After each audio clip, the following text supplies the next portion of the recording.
The girl was found at dawn, halfway between the county line and nothing, her dress soaked in blood that wasn't dry yet.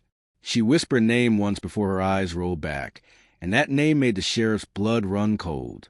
Because in that frontier town, that name belonged to a man everyone trusted. The kind of man who shook hands at the rail depot and paid for drinks at the saloon.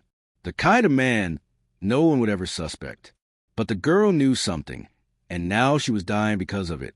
The sheriff knelt in the dust trail and made a silent promise that morning. The kind of man keeps even when the whole town turns against him. If you want to see how far justice can reach in a lawless land, hit that like button and subscribe, because this story goes deeper than anyone expected.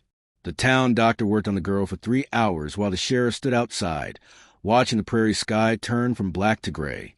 When she finally woke, her eyes were hollow, the kind of hollow that comes from seeing things a child should never see. She was maybe 14, maybe younger, with bruises that told a story before her mouth could. The sheriff asked her gentle questions, but she only repeated that name over and over like a prayer or a curse. The name of the town's most respected businessman, the man who owned half the homesteads and financed the church. In that community, his word was law, and his reputation was spotless. But the sheriff had learned long ago that the cleanest reputations often hide the dirtiest secrets. The girl said she'd been kept in the cellar of the abandoned ranch past the canyon ridge for 2 weeks. She said there were others before her, girls who came through on wagons heading west and were never seen again. She said he smiled when he heard her, smiled like it was his right. The sheriff felt something cold settle in his chest, something that felt like truth wrapped in horror. He'd seen cruelty before, but this was different. This was organized, protected by money and social standing. The whole town would call her a liar if he brought this forward. The whole town would choose comfort over justice, the way towns always do when the truth costs too much. But something in her eyes wouldn't let him walk away. She had the look of someone who'd already lost everything except the hope that someone, somewhere, might believe her.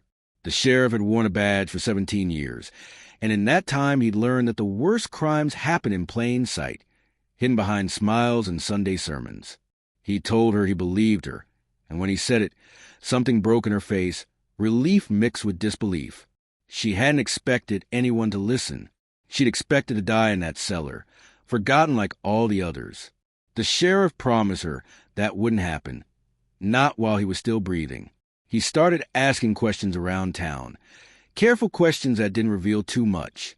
The saloon keeper mentioned girls who'd passed through and vanished, always around the time the businessman was traveling.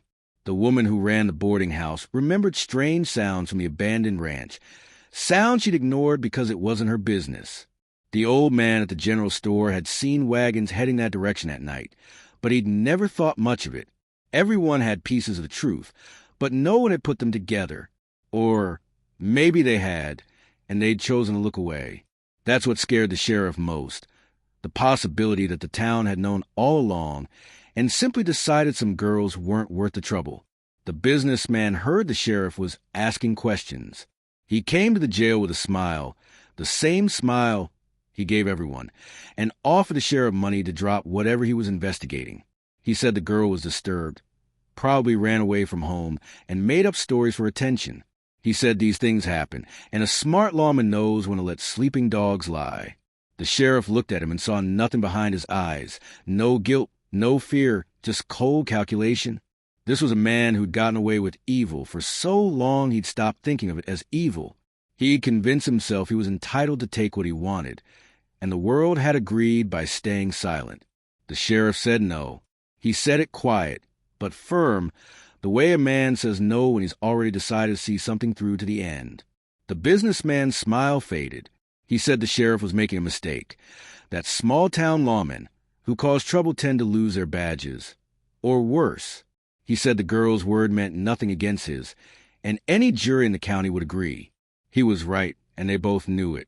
But the sheriff had stopped caring about what was possible and started caring about what was right. Sometimes those two things don't live in the same place. Sometimes a man has to choose between keeping his job and keeping his soul. The businessman left, and the sheriff knew the clock was ticking. He had maybe a day, maybe less, before powerful people made him disappear or destroyed his credibility completely.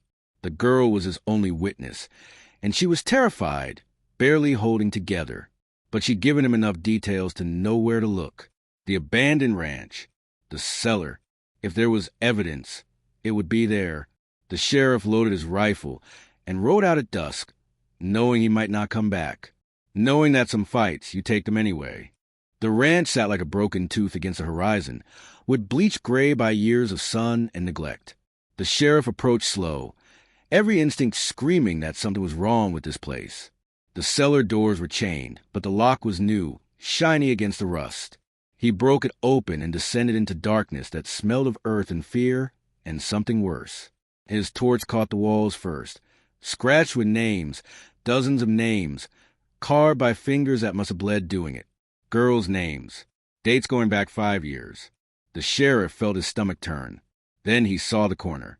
Blankets crusted with old blood, chains bolted to the support beam, a child's dress torn in half.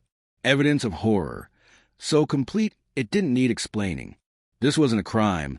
This was a pattern, a system, evil practice with precision. The girl had told the truth, and the marks on these walls proved she wasn't the first. The sheriff thought of all those names, all those families who reported daughters missing and been told girls run off sometimes. These things happen. The system had failed them. He had failed them by not looking deeper sooner.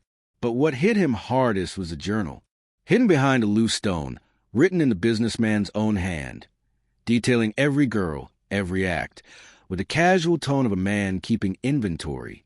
He documented his crimes like they were business transactions, and at the end, a list of town officials who knew, who'd been paid to look the other way. The sheriff recognized names. The deputy mayor, 2 county judges, men he'd respected. The corruption ran deeper than one monster.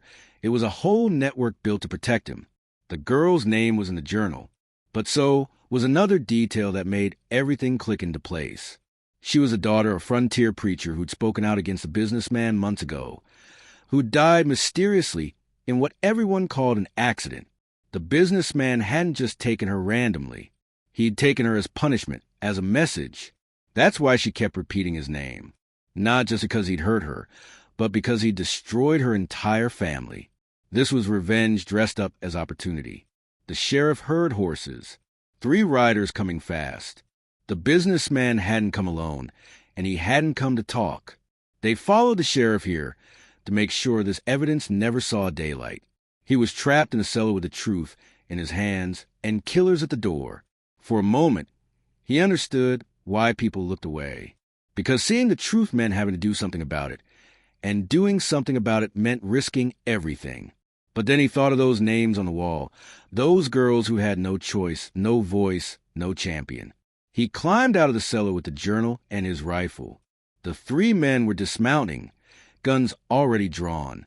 The businessman stood behind them, that smile finally gone, replaced with something cold and certain. He told the sheriff to hand over the journal and ride away. He said no one would believe a rogue lawman who broke into private property. He said the sheriff was finished either way. So why die over it? The calculation was clear. A dead sheriff with no evidence was better than a living sheriff with proof. But the sheriff wasn't alone.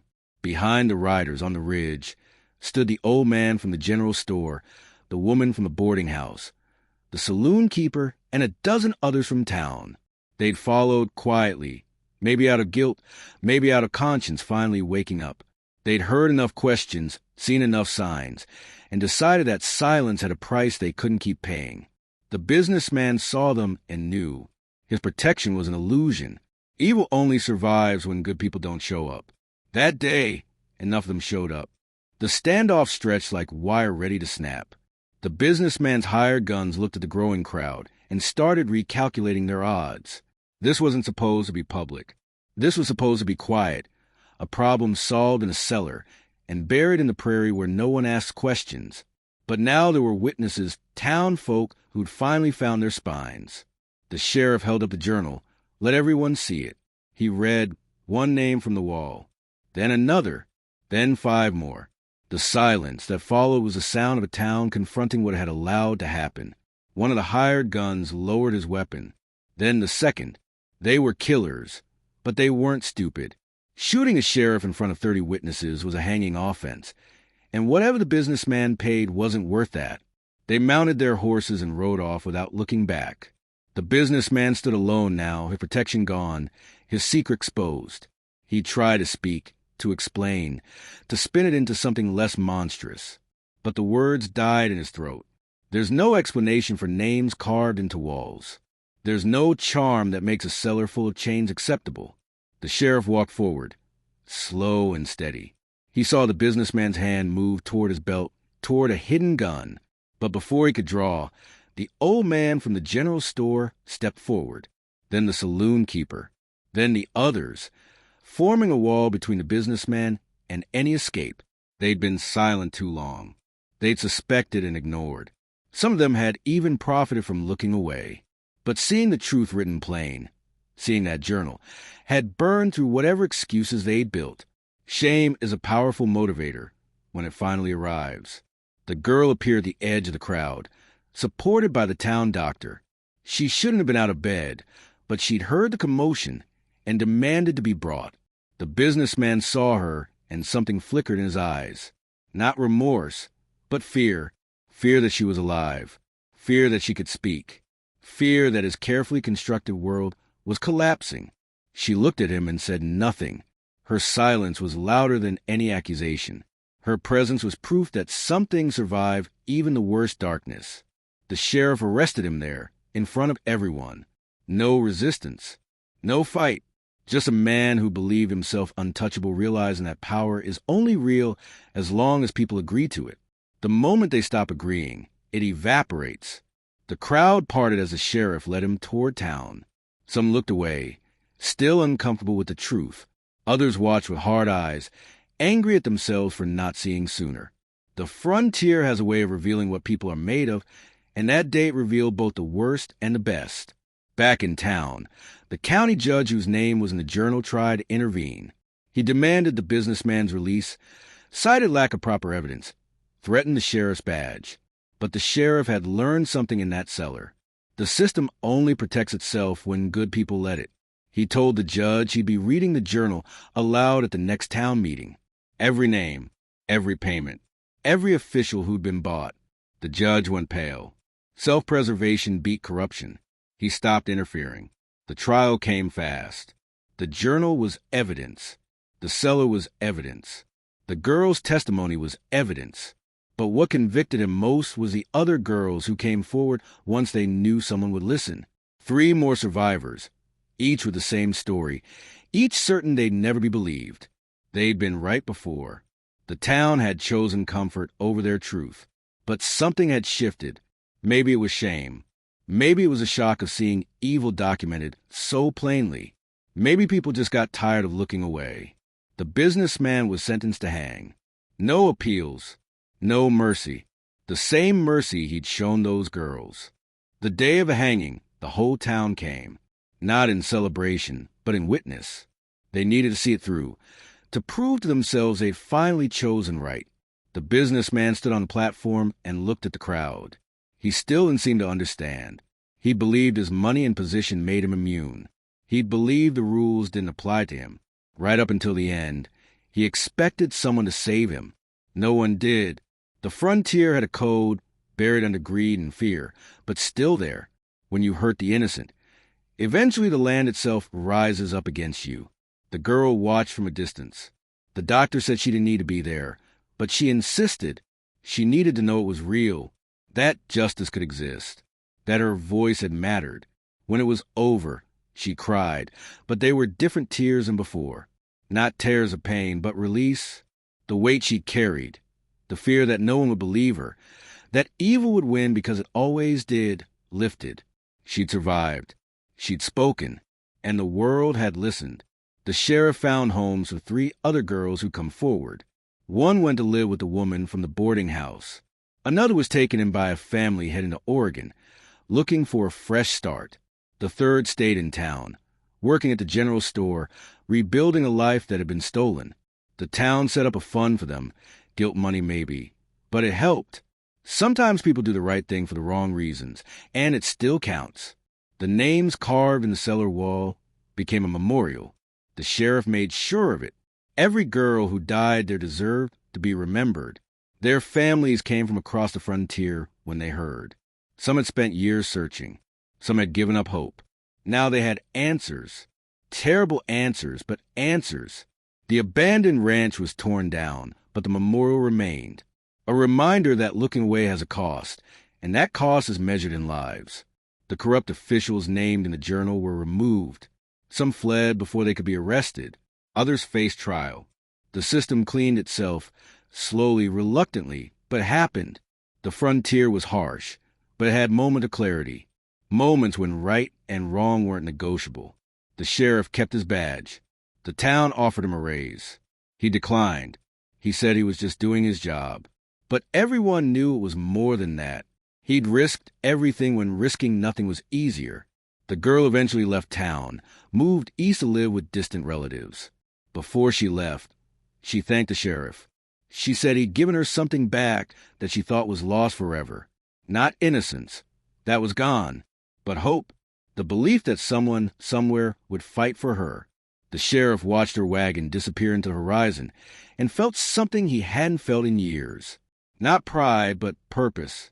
This was why he wore the badge. Not for the easy days, but for the hard ones.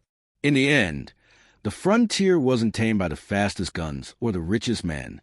It was tamed by people who decided some things matter more than comfort, more than money, more than keeping peace at any cost. Justice doesn't come from systems. It comes from individuals who refuse to look away. The sheriff understood that now. Every badge is a promise. Every promise requires courage. And courage is just doing what's right when everything in you says it's safer to do what's easy. If this story made you think, drop a comment below. Because these choices, they're not just from the Old West. They're from every day we decide what we're willing to see and what we're willing to do about it.